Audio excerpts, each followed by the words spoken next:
Hunting in Texas didn't start as a sport. Long before seasons, regulations, or ranch gates, people hunted here because they had to. Because providing for your family meant knowing the land, reading the wind, understanding the animals, and showing patience alongside respect. Over time, it became tradition, then sport, and then for some, something easy to forget. But at its core, hunting has always been about more than the harvest. It's about mornings before the world wakes up, about watching life move through the land the way it always has, and about stepping back into a rhythm older than us all. For generations, people have hunted this place not to conquer it, but to live within it, to provide, to slow down, and to remember who they are. And for me, hunting became the thing that brought me back, when everything else in my life felt uncertain. I didn't plan on hunting again. For a long time, I thought that chapter of my life was closed. And then 2022 came around, when the world felt like it was moving forward again.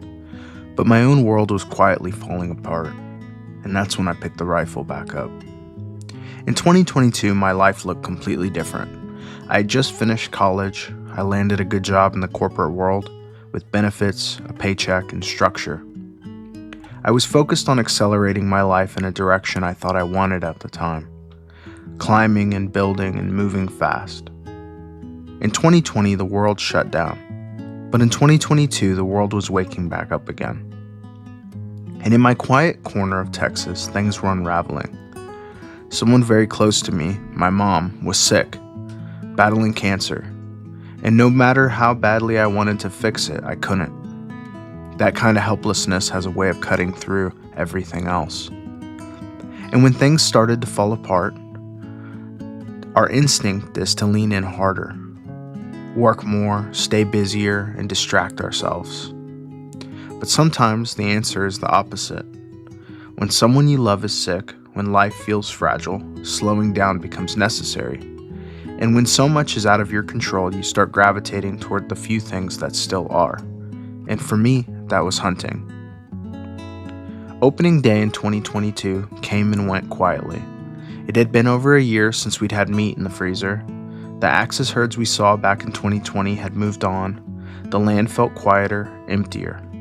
But I knew this, providing for my family, mattered. Now more than it ever had. When things are dire, sometimes the best thing you can do is show up bearing something tangible. Food, effort, and presence. So I made a decision. That season I was going to hunt. Not for trophies, not for tradition, but to provide. I spent a lot of time in the deer blind that fall. There's something special about watching the sunrise from a deer blind. You get to experience the world waking up, slowly and quietly. You see the day unfold instead of rushing into it. And at first light, the whitetail would move in, early risers, careful and alert. And then later in the day, the axis would roll in, usually in larger groups, a little more calmer, almost communal. Axis have a community to them, a sense of togetherness that's hard to explain unless you've watched it. You start to notice these patterns from the deer blind.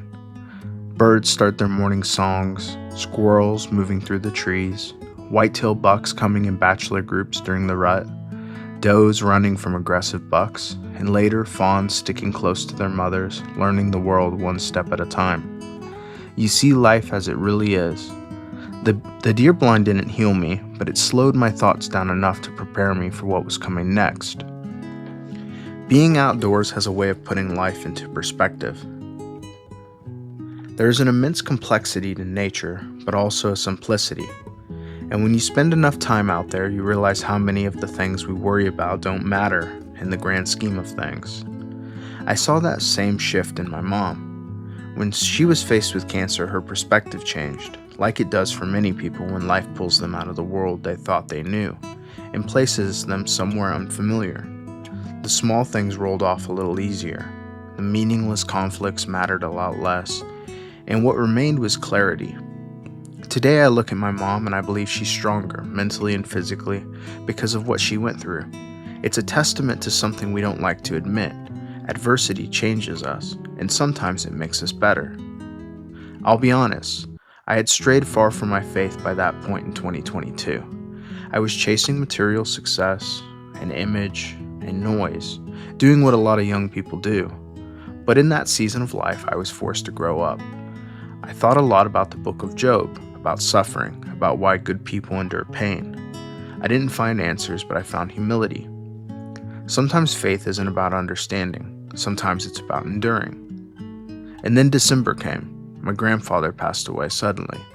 We didn't see it coming. I had been so focused on my mom that I never got a chance to say goodbye. And that's something you carry with you. After he passed, I helped clean out his home. In those quiet rooms, I saw parts of his life I never fully understood, the struggles he carried without ever asking for help. It taught me something I'll never forget. Check in, care for people while you can. Around that time, I started putting out corn, protein blocks in the field where I planned to hunt at, and I stayed very consistent with it. Eventually, I decided to put a game camera out there. And that's when something unexpected happened. I found joy in trail cams. These cameras see a world that we don't. They get closer to wildlife than we ever can. They show the movement, the behavior, and the community amongst the wildlife. A hidden rhythm happening whether we're there or not. Watching those photos and videos felt like peeking behind the curtain. It gave me patience. It taught me to observe instead of rush. And when my grandfather passed, I inherited all of his guns. And it felt like more than an inheritance, it felt like a responsibility.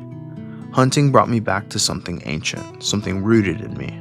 The first people hunted to provide, to care for their families, and to survive. And that's why I hunt. I hunt to provide. I hunt to cook for others. I hunt because caring for people I love gives my life meaning.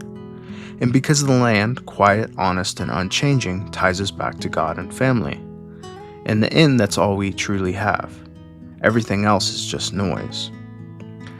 So I hope you have a reason behind your story, whether it's hunting, walking in nature, or simply just taking the time to slow down.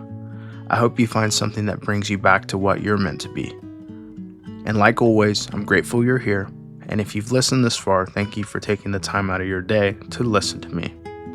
This journey is just getting started. I have a lot of adventures planned, and let's get after it, y'all.